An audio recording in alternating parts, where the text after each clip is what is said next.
시간에 부활주의를 내놨는데 간단하게 이어서 세속주의, 일본주의 철학에 대해서 이어서 말씀드리겠습니다. 일본주의가 어디서 나왔냐? 지난 시간에 말씀드렸죠. 르네상스 시대에, 연해동 시대에 왔다. 특히 1558년에 1600년이죠. 1558년에 크림 전쟁에서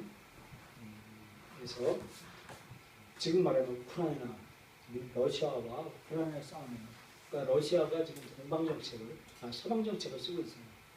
우크라이나를 점령해서 흑해로 넘어와서 유럽을 점령하려고 지금 우크라이나를 지금 하는 거예요. 그때도 1500년대에도 크림 전쟁이라고 비슷한 전쟁이 있었는데 이때 니체가 신은 죽었다라고 설파하고 그래서 인본주의가 팽배해졌던 겁니다. 여섯 번째 보면 내가 하나님과 같이 되리라라고 사탄이 하와를 유혹한 철학에서 인본주의가 시작됐다라고 말하고 있습니다. 사도 바울은 인본주의자란 하나님의 진리를 거짓 것으로 바꾸었고 창조주 하나님보다는 그분이 만드신 것을 더 경배하며 섬겼다라고 말씀해 주고 있는데 피조물을 섬긴 거예요. 이 인본주의자가 인본주의자는 피조물을 섬기는 것을 사도 바울이 증거하고 있다는 겁니다. 인본주의는 사회비 종교 집단, 이단, 무신론 철학 사상을 통해 매일 우리에게 선전되고 있다라고 말씀해 주고 있습니다. 또 결혼에 대한 책임 없이 성의 자유를 부추기는 잡지가 인본주의를 제공하고 있다는 것입니다. 무분별한 성의 조장, 그 성의 자유, 이것을 잡지가 부추기고 있다. 앞으로 던져, 이쪽으로 던져.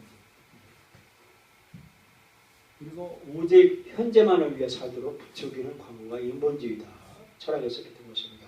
현재가 중요하다. 지금이 중요하다고 주장하는 사람들이 있습니다. 또 하나님 없이도 사회학을 해결할 수 있다고 약속하는 정부 프로그램이 인본주의 프로그램입니다. 사람 사는 세상, 사람이 우선인 세상, 사람이 문제다 이런 것들이 전부 인본주의 프로그램이다라는 겁니다. 이것이 세속적인 것이다. 인본주의 철학 사람을 다음에서 한번 찾아보겠습니다. 인본주의 거짓된 교육이 모든 사람은 선하게 태어났으나 외부의 영향으로 타락했다라고 이 인본주의자들이 그렇게 주장하고 있는데 그 주장은 자녀의 엉덩이 때리는 것을 금하는 것, 인본주의의 용법, 자녀의 엉덩이를 때리는 것을 폭행을 가르치는 것이다 라고 인본주의가 이렇게 주장하는 거예요. 그래서 인본주의자의 거짓된 교육을 통해서 자녀 엉덩이 때리는 것을 폭행이라고 가르쳐준다라는 겁니다. 근데 하나님은 뭐라고 했느냐면 하나님은 이렇게 말씀해 주고 있습니다. 한 사람을 말미암아 죄가 세상에 들어오고 죄로 말미암아 사망이 왔나니 이와 같이 모든 사람의 죄를 지으시므로 사망이 모든 사람에게 이르느니라. 아이의 마음에는 미련한 것이 없겠으나 징계하는 채찍이 이를 멀리 쫓아내리라고 했습니다. 그래서 진정한 하나님의 신본주의는 아이를 경책하고 바른 길로 인도해야 된다라고 말씀해 주고 있습니다. 두 번째, 인본주의의 거짓된 교육은 모든 도덕적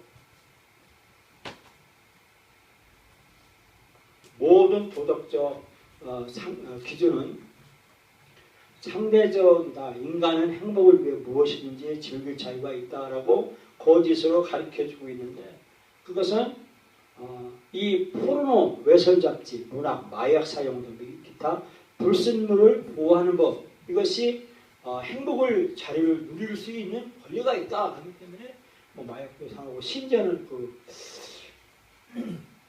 마시기만 하면 그 자리에서 고통 없이 죽는 있답니다.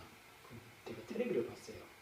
그런 것을 현재 지금 그것을 판매하고 있는 거예요. 이게 모든 것이 행복을 위해서 내가 죽을 권리도 있다라고 이렇게 생각해서 보호하는 법률도 한다든지 이런 일들이 있다는 겁니다. 이런 잘못된 범죄를 이 인본주의를 하나님께서는 뭐라고 하시냐면 알 것은 이것이니 법은 옳은 사람을 세우는 것이 아니며 오직 불법한 자와 복종치 않은 자며 경건치 않은 자와 죄인이며 거룩하지 않은 자와 망령된 자며 아비를 치는 자와 어비를 치는 자며 살인하는 자며 음행하는 자가 남색하며 사람을 탈취하는 자며 거짓말하는 자며 거짓 맹세하는 자와 기타 교훈을 거두는 자를 위함이다 라는 겁니다. 그리고 인간은 하등 동물에서 진화되었다라고 하는 사람들이기 때문에 이 사람들은 낙태를 허용하는 거예요. 그래서 그 인본주의는 보면 특정된 종족의 인구가 과잉되는 곳에는 그 줄이는 것은 잘못이 아니다라고 하는 겁니다. 오늘날 그렇게 소리들이 있어요. 난장. 우리 어릴 때만 난장이가 많았었어요. 근데 지금 사이에 난장이 없잖아요. 그럼 사이에 억제 정책을 쓴 거예요. 그것처럼 뭐 인구가 과잉된 어떤 종족이 과잉된다 그러면 이것을 이 인간의 인위적인 방법으로 수를 줄이고 하는 이런 법들. 이것은 그 낙태 허용법 또는 낙태 이런 것들을 이 법에서 근거하는 것이 인본주의 정책이라는 겁니다. 그것은 바로 하나님의 자기 형상, 하나님의 형상대로 사람을 창조하셨기 때문에 그 자식은 여호와 주신 기업의 태이였다는 그의 상급이라는 것입니다. 그래서 하나님의 지혜는 이렇게 낙태를 허용하는 것을 반대한다는 겁니다. 우리가 한번 적용을 한번 보겠습니다. 인간을 높이고 그리스도를 부정하는 파괴적인 철학의 영향으로부터 당신의 전 가족을 보호하도록 목적을 세워야 된다라는 것입니다. 그래서 우리는 하나님께 기도해야 됩니다. 나의 가족들 주위에 보호의 벽을 세워주기를 기도합니다. 내 자녀와 내 가족을 하나님 보호해 주시옵소서. 예수 그리스도의 이름으로 보혈의 능력으로 사탄이 나와 내 가족을 속이려고 하는 어떠한 시도와 이런 사탄의 세력에서 꾸짖어 주십시오. 하나님의 지식으로 이 스스로 높이려고 하는 인본주의 철학 그리고 주님의 능력을 거부하려고 하는 이런 모든 생각들을 사로잡도록 기도해야 된다라고 그 목적을 세워야 된다는 겁니다. 고린도후서 4장 5절에 묵상하고 암송하라. 한번 같이 한번 읽어보겠습니다. 시작. 우리의 싸우는 경기는 육체에 속한 것이 아니요 오직 하나님 앞에서 견고한 짐을 파는 강력이라. 모든 이론을 파하며 하나님을 아는 것을 대적하여 높아진 것을 다 파하고 모든 생각을 사로잡아 그리스도께 복종하니. 아까 제가 선을 그었어요. 그래서 여러분 책 드린 거 이거 뭐 여러분들이 가지고 와서 이제는 여러분의 목장에 가서 목장께서는 목장의 직원들을 가르쳐야 되는 거예요. 그래서 이걸 잘 할 때 제가 설명할 때 잘 하세요. 이 묵상하고 암송해야 돼요. 우리는 영적인 이 존재 사탄의 세력 앞에 우리는 하나님의 말씀으로 복종해서 승리해야 된다는 것입니다. 세 번째 보면 가족들로 하여금 세속적인 인본주의를 분별하고 퀴즈를 나눠보라. 아까 이 세속적인 인본주의를 제가 손을 그었습니다.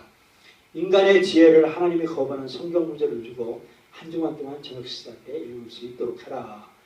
집에 가서 찾아보시기 바랍니다. 이게 무엇이냐면 스스로 지혜로운 체하고 어리석어서 하나님을 섬기지 않고 우상을 섬기는 것, 그리고 하나님께서 이 세상의 지혜를 미련케 하시고 육신에 속한 사람은 성령의 일을 받지 않고 하나님의 유혹을 하나님이 그 유혹을 저희 가운데서 역사하게 하나님께 기도해야 된다고 말하고 있고 사람들이 허탕한 자랑을 하고 정욕대로 행하는 것 이런 것들이 하나님의 지혜를 거부하고 인간 스스로 살려고 하는 사람들을 경책하는 하나님의 말씀인 것입니다.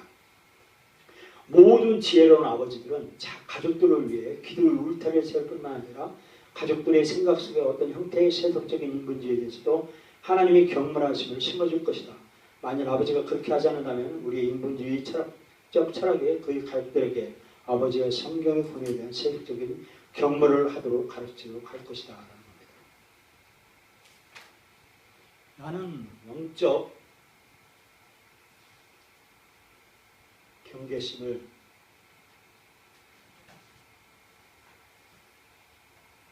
증대시키기 위해서 무엇을 할 수 있는가?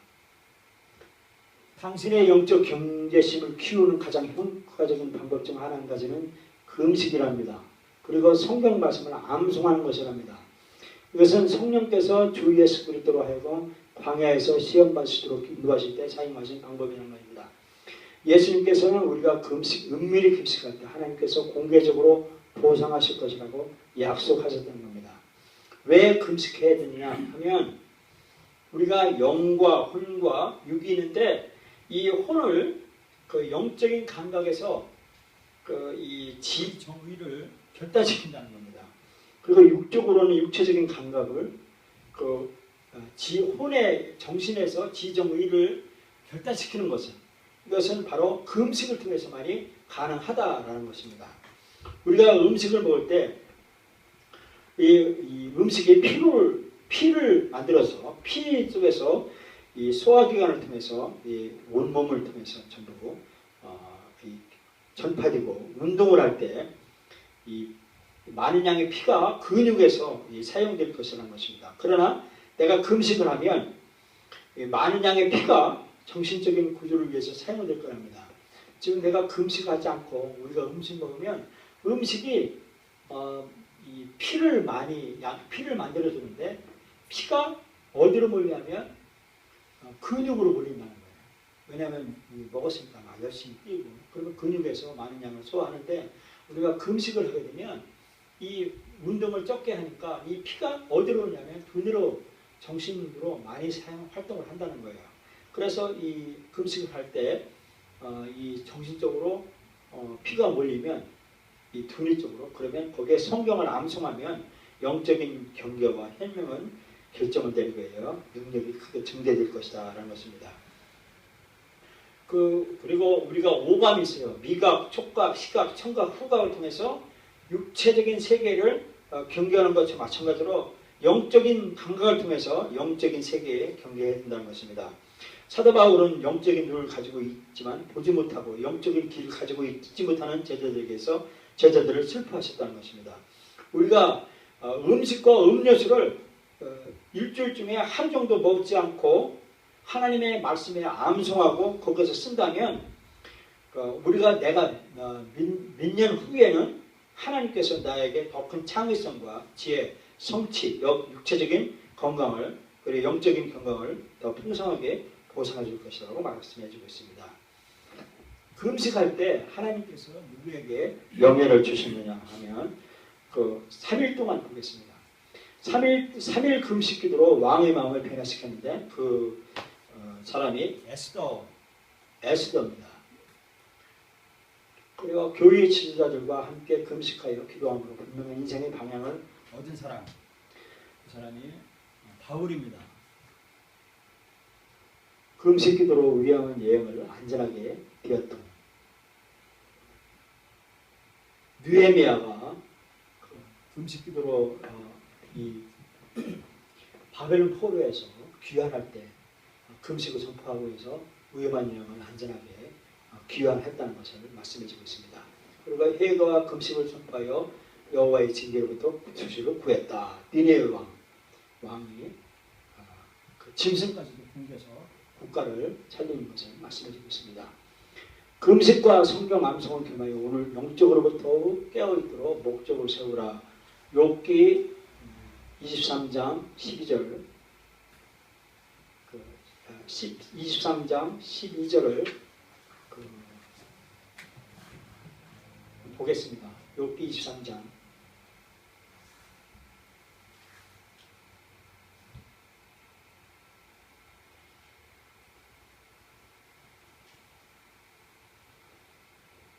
12절 보겠습니다. 12절을 같이 크게 읽어보겠습니다.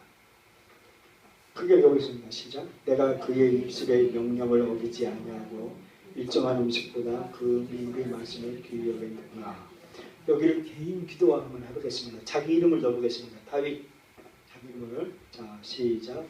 김택녀가 하나님의 입술의 명령을 어기지 아니하고 일정한 음식보다 그 입의 말씀을 귀하게 여겼구나. 이걸 내 개인의 기도화를 하는 겁니다. 그리고 점심을 금하고 성경을 외우도록 하라고 하는 것입니다. 마태복음 6장 16절에 금식할 때 너는 외식하는 자들과 같이 슬픈 기색을 내지 말라. 저희는 금식하는 것을 사람에게 보이려고 얼굴을 흉하게 하느니라. 내가 진실로 너에게 이르노니 저희는 자기 상을 이미 받았느니라 라는 말씀을 했고, 또 이사야 58장 6절에 보면 나의 기뻐하는 금식은 흉악의 결박을 풀어주며 멍에의 줄을 끌어주며 압제를 하는 자를 자유케 하며 모든 멍에, 이게 그 노예로 만드는 나쁜 습관을 말하고 있습니다. 이런 나쁜 습관, 예를 들면 뭐 잠자는 습관이나 이 성적인 이 나쁜 습관이나 또 육체적인 나쁜 습관, 뭐 흡연 이런 것들을 말하는 겁니다. 이것은 금식을 통해서 꺾을 수가 있다는 겁니다. 또 줄인 자에게 대해 식물, 육신적이고 영적인 빵 모두를 말해주고 있습니다. 이게 하나님 말씀도 그렇고, 나눠주며 유리한 빈민을 내 집에 들이며 벗은 자, 영적 결핍에 대한 적용, 또 구원으로 옷 입히는 것을 말합니다.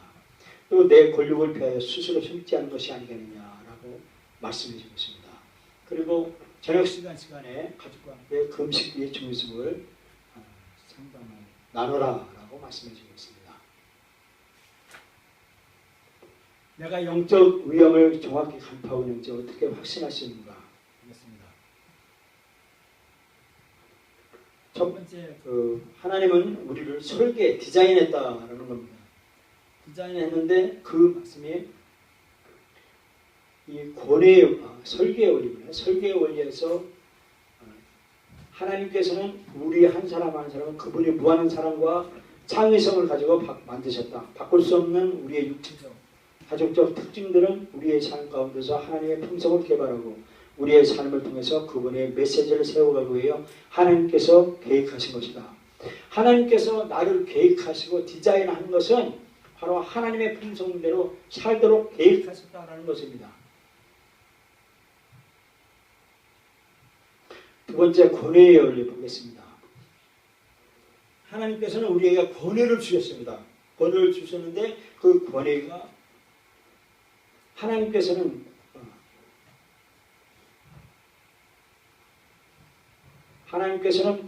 권위의 구조를 부여하시다. 우리 각 사람이 그 구조 속에 있기를 원했습니다. 하나님의 권위 안에 있으므로 우리는 사단의 파괴적인 유혹으로부터 보호되고 우리가 삶에서 선택하는 결정을 위해 하나님의 지도를 받을 수가 있다.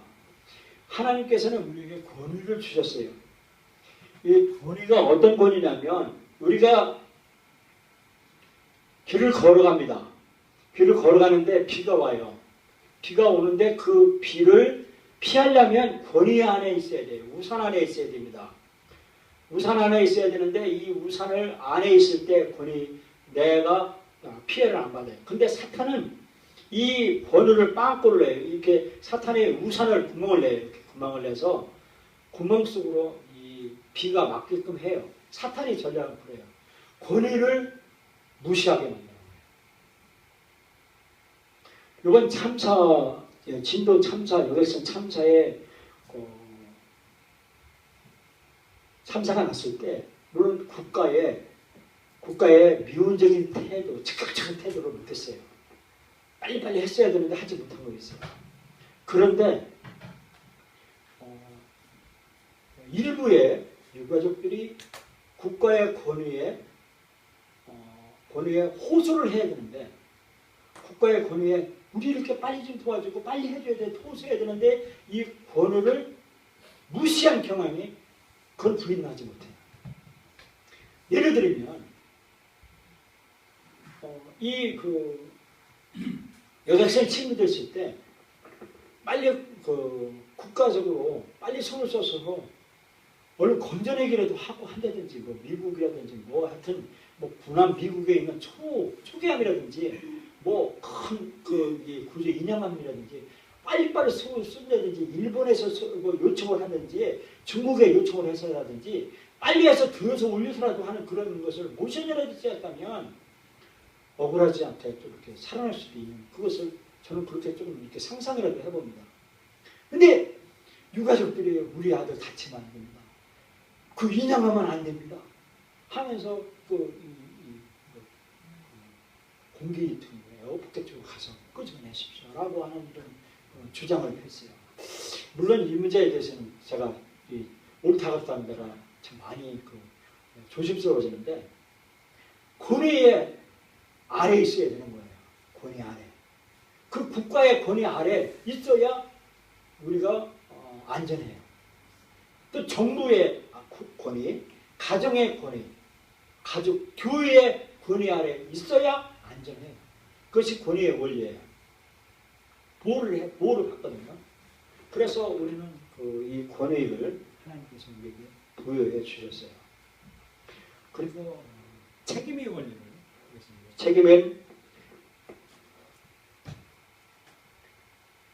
책임은 하나님께서는 우리가 우리의 말, 생각, 행동, 태도, 동기 등에 이르기까지 모든 것에 대해 개인적으로 책임지기를 요구하신다. 만약 우리가 하나님이나 다른 사람들을 그리던 말, 생각, 태도, 동기로 잘못을 범했다면 우리는 반드시 그들의 용서를 구하고 배상해야 된다라는 겁니다. 내가 책임 있게 하려면 내가 다른 사람에게 피해를 준 사람에게 상처를 준 사람에게 사죄하고 배상하고 하는 것이 이것이 책임의 원리다라는 것입니다. 소유의 원리를 봅니다. 소유는 하나님께서 우리의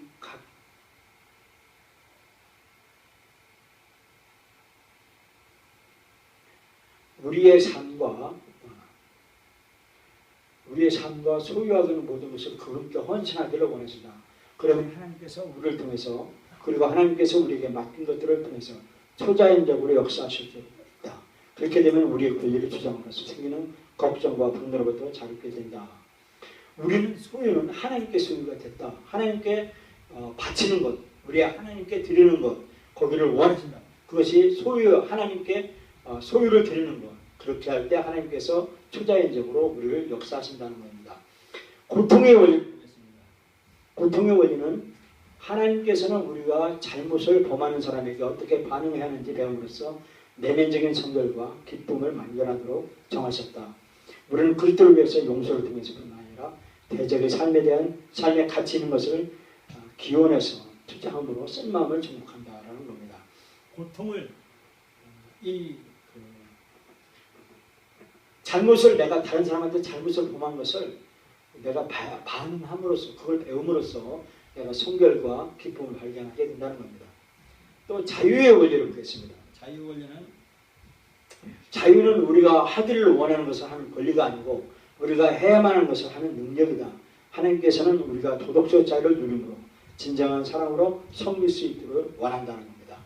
내가 하기를 원하는 것을 하는 것이 권리가 아니고 내가 해야만 하는 것, 꼭 해야 하는 것, 그것이 능력이고 그것이 자유다라는 것입니다. 성공의 원리를 봅니다. 성공의 원리는 하나님께서는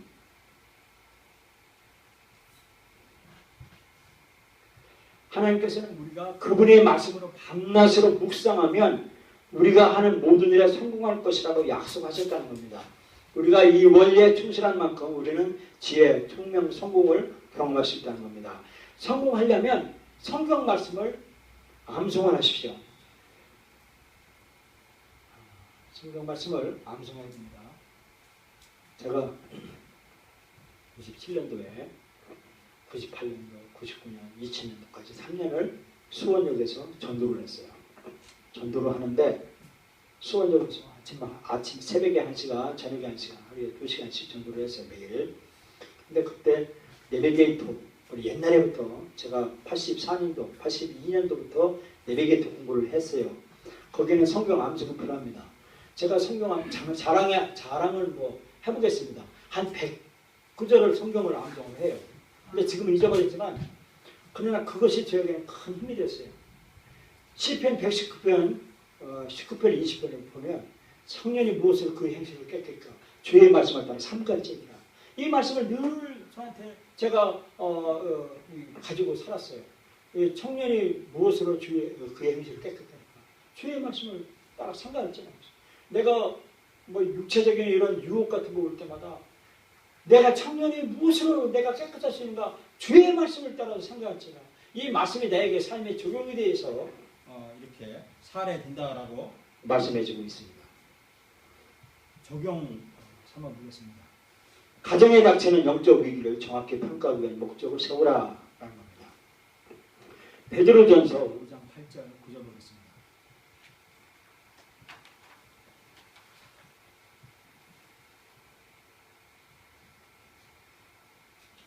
같이 읽어보겠습니다. 시작. 근신하라 깨어라 너희 대적 마귀가 우는 사자같이 두루 다니며 삼킬 자를 탐나니 너희는 믿음을 굳게 하여 저를 대적하라. 이는 세상에 있는 너희 형제들도 동일한 가는 줄을 알미니라. 여기서 개인 기도하겠습니다. 개인 기도와 내 이름을 대는 거예요. 내 이름을. 다 시작. 근신하라 깨어라 너희 대적 마귀가. 다시요. 여기서 내 이름을 대게입니다. 근신하라 깨어라 김택용 대적하는 마귀가 우는 사자같이 두루 당기며 삼킬 자를 탐나니 김택용에는 믿음을 굳게 하여 저를 대적하라. 이는 세상에 있는 너희 형제들도 동일한 고난을 당하는 줄 아니라. 말씀을 따라서 우리가 이겨야 된다라고 말씀해주고 있습니다. 그리고 가정을 위협하는 위험 요소를 관찰해보라. 아내나 자녀의 자아상을 위협하는 위험 요소가 있는가 한번 보겠습니다. 아내가 불구라든지, 아내가 흉터가 있다든지, 또 그 자녀가 이렇게 또 불구가 있다든지 그런 그 자아상을 위험한 위험 요소가 있는가를 보라는 겁니다. 또 유행에 민감한 것이 있는가, 그리고 부족한 것이 있는가, 남의 조롱을 받는가, 남과 비교하는 건가, 지의식이 있는가, 이런 걸 위험 요소가 있는가 잘 관찰해 보라는 겁니다. 그리고 당신 가족들의 순종을 위협하는 요소가 뭐 있는가, 상처받은 영혼, 그리고 텔레비전 통해서 영향을 받은 거, 친구를 잘못 사귀는 거, 그리고 같이 지내는 시간이 적은 거, 같이 지내는 시간이 많아야 됩니다. 그리고 좋지 못한 음악, 세속적인 교육, 이런 것들을 가족들의 순종을 위협하는 요소가 있는가를 찾아보라, 잘 관찰해 보라는 겁니다. 우리 주위에 너무 많이 있는 것을 발견합니다. 그리고 가족들의 깨끗한 양심을 위협하는 위험 요소가 있는데 그것은 뭐냐면 도덕적인 불순함, 뭐를 훔쳤는데 안 훔쳤다라고 하는 것, 그리고 고백하지 않은 거짓말을 고백하지 않은 거에서 이 고백하지 않은 거짓말 때문에 평생을 종노릇한 사람이 있어요. 형제가 있었는데 그 단둘이 있을 때 부모가 귀하게 여기는 이 도자기를 동생이 깨뜨렸어요. 근데 그거를 형이 본 거예요. 원래 형이 봤는데 그거를 이제 동생은 입을 딱 닫는 거예요. 근데 부모가 돌아봤을 때 아까운 것이 깨진 것을 보고 그 이제 고양이나 뭔가 이렇게 했다고 얼버린 거예요. 근데 형은 아는 거예요. 그래가지고 무슨 심부름을 할 때든지 그러면 너 도자기 하면 동생이 꼼짝 못하고 심부름을 한 거예요. 그리고 무슨 이렇게 용돈 달라고 하든지 축제를 한다고 할 때 심부름할 때 또 형이 동생을 이용하는 거예요. 안 하지? 그럼 너 도자기 하면 이게 이제 겁날까 봐서 들킬까 봐서 형의 말을 다 듣는 종살이 하는 거예요. 그 고백하지 않은 거짓말 때문에 이렇게 종로를 사는 것들이 있는 것을 경험합니다. 속임수, 싸움이나 논쟁, 지키지 않은 맹세, 이런 것들을 깨끗한 양심을 위협하는 위험 요소가 있는가 보라는 겁니다. 가족들의 온유함을 위협하는 위험 요소가 있는 것, 소중한 재산, 그리고 돈을 사랑하는 것, 소중한 우정, 곤모양새의 권리, 소중한 개인, 음악 및 문학의 권리, 이런 것들을 온유함을 위협하는, 가족의 온유함을 위협하는 위험 요소가 있는가 한번 보라는 겁니다. 가족들의 건강을 위협하는 위험 요소가 있는가. 상처받은 데 대한 분노. 그 자녀에게 너는 안 돼, 너는 할 수 없는 일이야 라고 말 한마디, 은은한 그 말 한마디가 평생 상처가 돼가지고 그로 인해서 상처받아가지고 그 세균이 들어가가지고 이 마귀가 씨를 뿌려놓고 나가는 거야.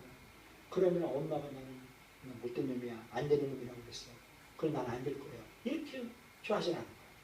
그래서 이 상처받은 데는 분노로 이 다른 것에 의해서 폭발하고 분노를 하고 이 청결을 같이 그런 찾는 거죠. 또 청결치 못한 것, 진심으로 용서치 않는 것, 말뿐이라고 하는 진심이 거래됐다는 것, 이런 것들, 그리고 부주의성, 갑절로 행하지 않는 것. 예를 들면 500원어치 손해를 끼쳤으면 1000원어치를 배상을 해야 되는데 갑절로 배상하지 않는 것, 이런 것을 말합니다. 그리고 옳지 못한 음식, 그 옳지 못한 음식이 많이 있다는 겁니다. 또 가족들의 자유를 위협하는 위험 요소는 불순한 생각,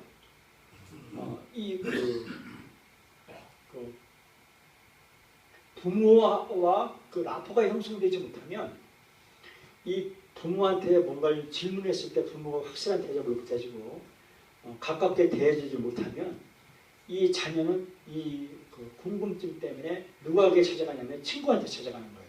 친구한테 찾아가지고 야 이거 어떠냐? 그러면 친구가 친구 편을 들어서 마음을 열어주고 친구를 편안하게 해주는 그런 말로 인해요. 그가 친구의 정의를 자기 옳은 것으로 정의를 내려버려요. 그래서 부모하고는 얘기가 안 되고 친구하고 얘기가 줘야 되는 거예요. 그래서 부모하고 얘기가 되면 부모하고 얘기가 단결돼가지고 카톡으로 친구하고 연결을 해서 뭐 집을 나간다든지 친구가 정의이기 때문에 친구의 말을 부모의 말보다 더 우선시해서 그 불순한 생각을 갖게 되고 그것이 정의가 돼서 이 위협을 느끼죠. 포르노, 또 담배, 음주, 마약, 텔레비전, 관능적인 습관, 세상적인 친구 이런 것들을 위협하죠. 그리고 가족의 성공을 위협하는 위험 요소가 있는데 성경 읽기를 등한시하는 거예요. 성경을 읽어야 되는 거예요. 매일 읽어야 됩니다. 이거는 성경을 읽기를 등한시하는 거예요. 이것은 성공을 하지 못한다는 거예요. 아까 오전에 말했죠. 이 두뇌가 머리가 잘못되면 몸이 평생 부상하는 건데 이 머리가 잘못됐으면 빌려오기라도 해야 돼요. 빌려온 것은 성경 말씀을 빌려와야 돼요. 그래야 이것을 우리가 성공으로 가능해야 해요. 주의 나라의 세속적인 활동, 이것은 이 세상적인 활동을 말하는 겁니다. 말씀 묵상을 않는 거예요. 이게 말씀을 먹었으면 묵상을 해서 되새김질을 해야 되고 뼈가 되고 살이 되게끔 해야 됩니다. 금식과 성경보를 않는 거, 말씀 암송을 않는 거, 훌륭한 신자를 하지 못하는 거, 주위에 훌륭한 신자가 없는 것을 말합니다.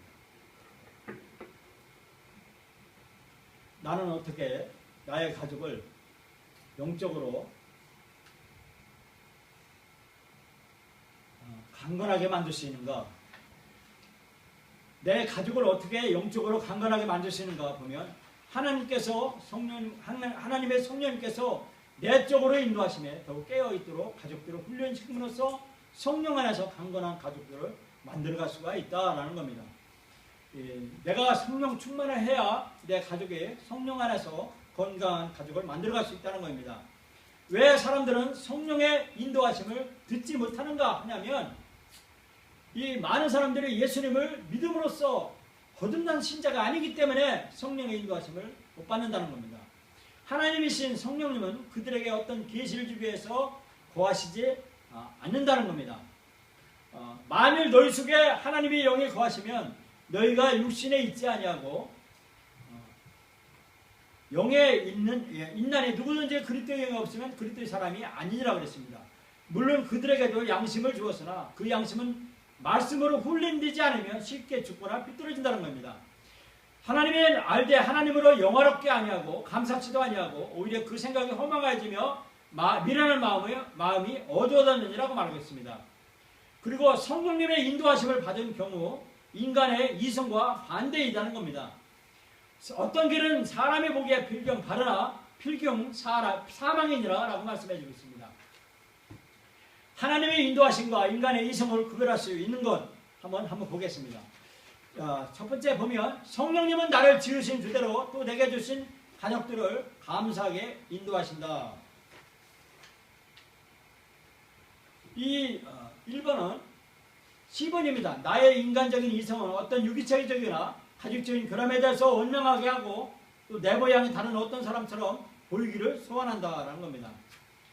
두 번째, 성령님은 나를 위해 세우신 분들의 뜻과 가르침에 순종하게 인도하신다는 겁니다.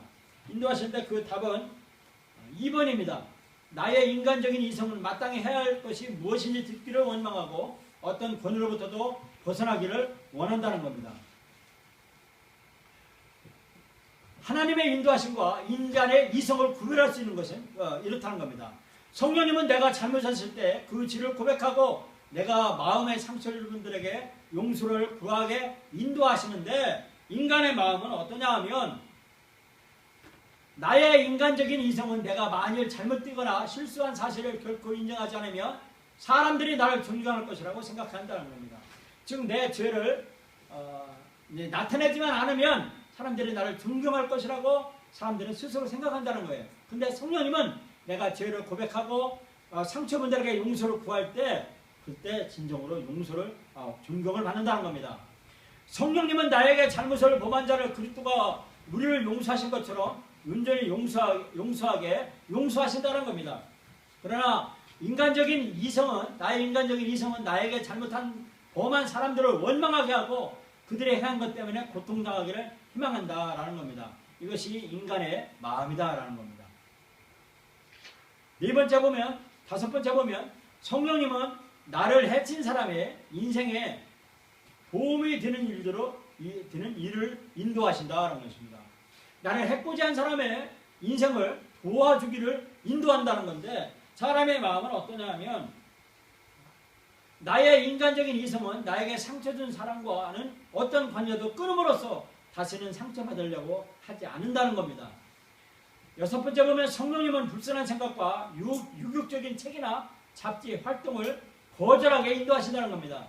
불순한 생각 이런 것들을 거절하게 인도하는데, 인간의 마음은, 나의 인간적인 이성은 나의 호기심을 만족시키도록 촉구하고 적어도 부도덕한 쾌락을 즐기는 것에 대해서 생각하게 한다는 겁니다. 성령님은 성경을 읽거나 암송하고 묵상하고 남을 위해 기도하게 인도하시는데, 나의 생각은, 나의 인간적인 이성은 이런 것들을 행해져야 한다고 말하면서도 그것을 할 때 더 좋은 시기를 기다려야 한다고 말한다는 겁니다. 즉 이렇게 늦추고 회피한다라는 겁니다.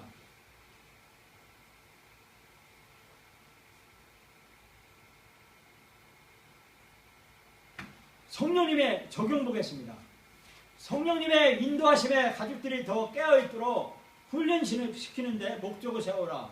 에베소서 3장 16절을 한번 암송해 보겠습니다.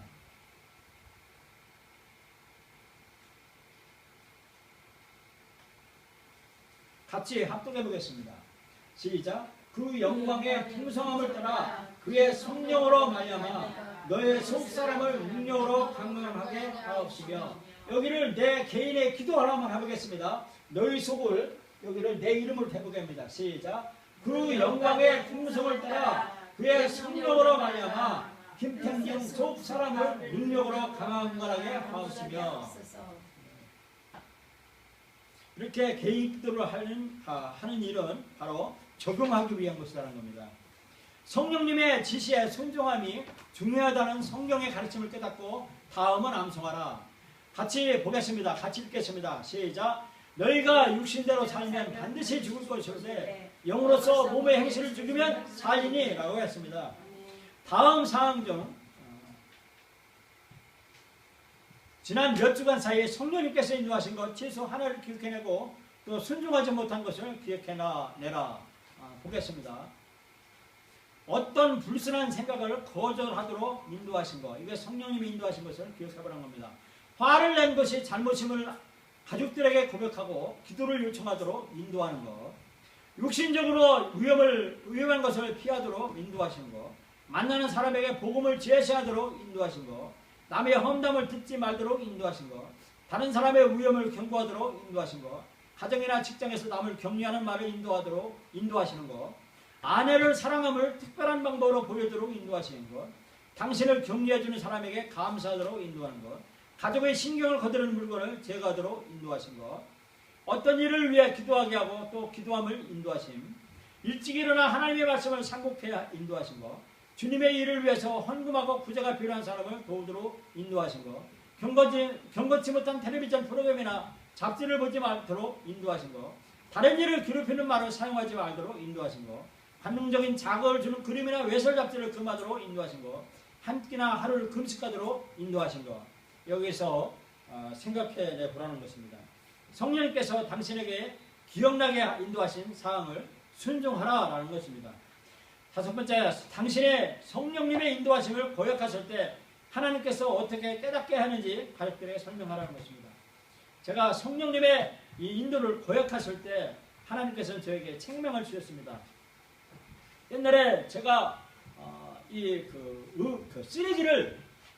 쓰레기를 버릴 곳이 없는 거예요. 집에서 나오는 생활 쓰레기를. 그래가지고 차에 태웠어요. 차에 태워가지고 제 승용차로 다 산 위에 안 보는 데다가 버리려고 하는 거예요. 이거 버리면 벌 받지. 버리면 벌 받아. 이거 성령이 민감하게 오더라고요.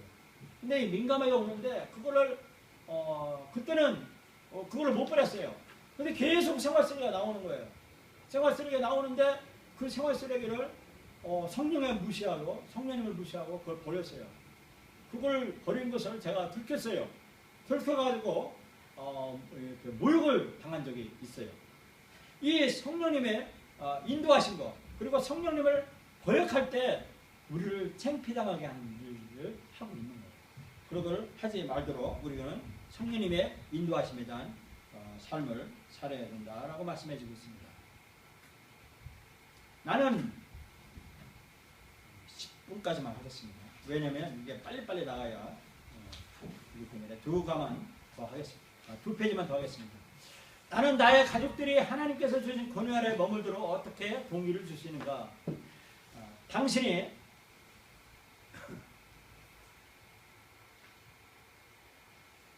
하나님의 권위 아래 살도록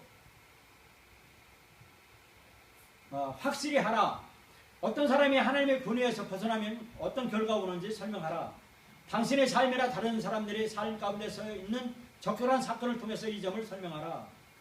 불순종은 어떠한 이 결과를 초래하는가 보겠습니다. 아까 그렸던 우산을 그려보겠습니다. 이 우산이 아버지의 울타리입니다. 아버지입니다. 그 안에 어머니가 있고 그리고 자녀가 있습니다. 이 아버지의 울타리에서 아버지 권위 아래 있을 때 어머니가 아버지의 권위 안에 있게 돼서 보호를 받습니다.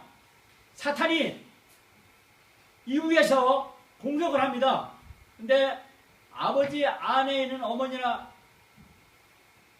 자녀는 사탄의 보호에 의해서 보호막을 발설할 수 있습니다. 그러나 아버지의 권위에 바깥에 나갈 때는 사탄의 공격을 받아서 상처를 받습니다. 자녀도 반항을 하면 사탄의 공격에서 상처를 받습니다. 그러나 아버지의 권위 안에 있을 때는 아버지의 보호 아래 있기 때문에 보호를 받는 겁니다. 아버지뿐만 아니랍니다. 여기는 정부가 있습니다. 정부. 국가된 권위에 보호를 받을 때 이 보호를 받고 교회 그리고 직장에 보호를 받을 수가 있는 겁니다.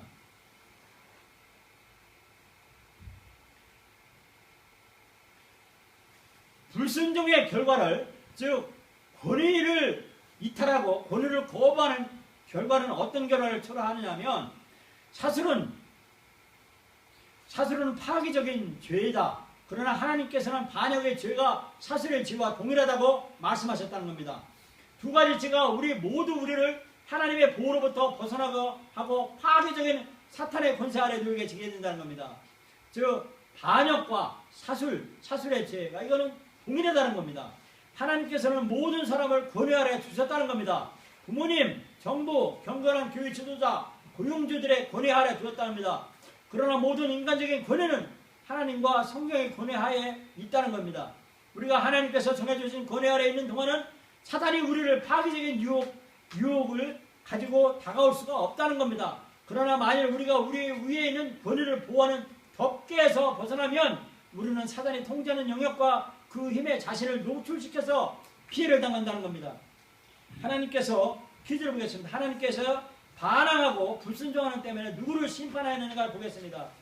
첫 번째, 자기의 불순종을 합리화하려고 하나님께 제물을 바칠 계획을 했는데 그 사람이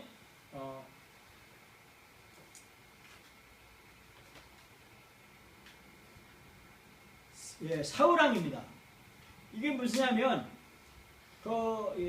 순종이 제사보다 낫다라는 겁니다. 근데 이 사울은 자기가 직접 예배를 진료하고 또 하나님께 직접 제물을 바칠 계획을 해서 이 사울왕의 심판을 받은 겁니다. 권위를 무시한 거기 때문에 그렇다는 겁니다. 다른 사람의 불평을 들음으로써 그의 아버지에게 반항하도록 붙였다.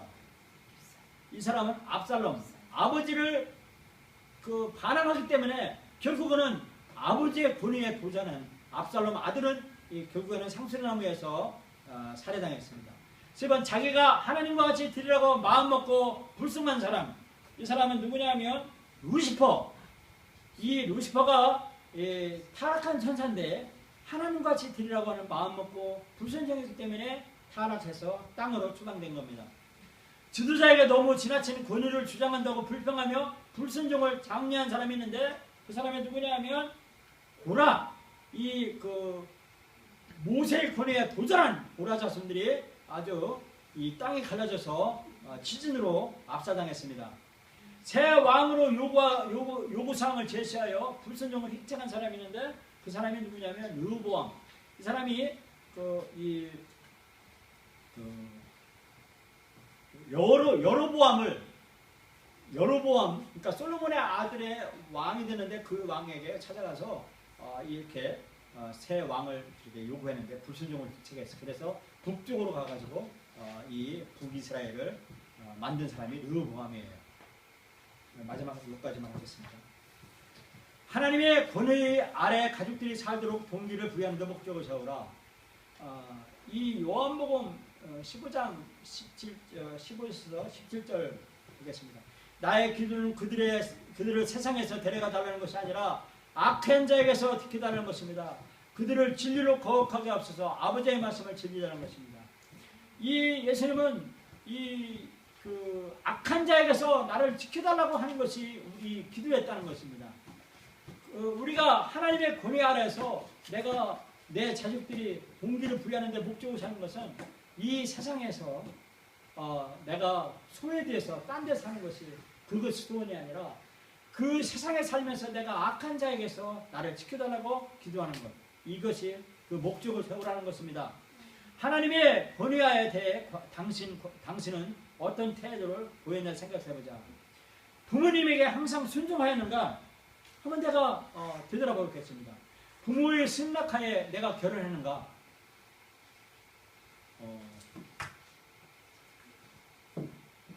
그리고 배우자의 부모에게도 크게 승낙을 받았는가? 이거를 과거에 내가 어떻게 순종했는가 불순종했는가 그걸 태도로 생각해보라는 겁니다. 법을 위반한 적이 있는가? 권위에 저항함으로 인해 직장에서 해고당한 적이 있는가? 하나님 앞에서 약속하거나 서약한 것을 파괴한 적이 있는가? 부모가 반대하는 활동에 참여한 적이 있는가? 부모가 싫어하는 머리 스타일이나 복장을 한 적이 있는가? 당신의 목사님은 당신이 자기의 권위 아래에 있었다고 느낀 적이 있는가? 생각해보라는 겁니다. 실패한 예로 남을 가르치려 말고 실패를 고친 경험으로 가르치는 예를 들라는 것입니다. 이 실패한 것으로 날 설교를 하는 것이 아니라 내가 실패를 고친 경험을 가지고 가르치는 예를 들으라고 말씀해주고 있습니다. 당신의 자녀들을 실패한 예로 가르치는 것은 매우 비효과적인 것이다. 아빠도 그랬어. 아빠도 그런 적 있어. 라고 그러면 안 된다는 겁니다. 만약 당신이 아들이 내가 물건을 훔쳤다가 잡힌 적이 있으므로 너는 절대로 훔치지 말라고 한다면 아들은 자신에게 다음과 같이 말하고 싶은 충동을 느끼게 될 것이다. 아버지는 머리가 썩 좋지 않군요. 나는 훔치고도 잡히지 않을 자신이 있어요. 하고 아들은 자기 아버지보다 훔치는데 능가하기 원하는 경향을 보일 것이라는 것입니다. 그래서 실패한 경험을 가르치는 것이 아니라 실패했다가 돌이킨 것을 가르치라라고 말씀하셨습니다. 과거를 교훈으로 가르치는 방법은 바른 방법은 실패를 고친 경험으로 실패를 고친 경험으로 가르치는 것이라는 것입니다. 아들아 절대로 훔쳐서는 안 된다. 내가 너희 나이 때 훔친 적이 있는데 붙잡히느냐 안 붙잡히는 것이 중요한 것이 아니었다. 내가 죄 지은 것을 알았다는 사실이다. 내가 훔친 물건을 주인에게 찾아가 고백하고 배상을 하게 되기까지는 나는 양심 때문에 마음이 편치 않았단다. 내가 억울했다. 나의 삶이 옛날에 그렇게 사탄의 종로로 돼서 실패한 삶을 살았기 때문에 내가 나를 억울했고 내가 내 자신을 분노가 났다. 이렇게 가르치라는 것입니다. 실패를 통해 고친 경험으로 가르치는 필수적인 단계를 사용하라는 겁니다. 당신이 지난날의 불순종에 대해 부모에게 용서를 구하라. 내가 지난날에 부모님에게 잘못했던 거, 부모님이 결혼 반대했던 거, 내가 그것을 해서 강요한 것을 용서해 주세요라고 구하라는 겁니다. 배우자의 부모님이 허락 없이 결혼을 고집한 것에 대해 그분들께 용서를 구하라. 시 당국이나 정부 기관에 대해 양심을 깨끗이 하라. 과거 고용주에게 당신이 불순종하였다면 용서를 구하라. 다른 사람과의 약속을 지키지 못한 것이면 하나님에게 용서를 구하라. 당신이 어떤 일로 인해 목사님을 실망시키시면 용서를 구하라. 그리고 가족의 권위자에게 대한 퀴즈를 수사해보라. 아까 말씀했죠. 오늘 여기까지 하겠습니다. 오늘 우리에게 귀중한 시간이 되기를 바랍니다. 그리고 이 가정생활을 빨리 얼른 지나가서 다음 과가 또 있어요. 이 삶의 적용 실천편이 있습니다. 그거 아주 리얼해서 그걸 좀 하고 싶어요. 그래서 얼른 이거를 읽어가는 생각으로 해서 넘어가도록 하겠습니다. 이것도 제가 인쇄를 해서 여러분에게 배포를 하겠습니다. 기도하겠습니다.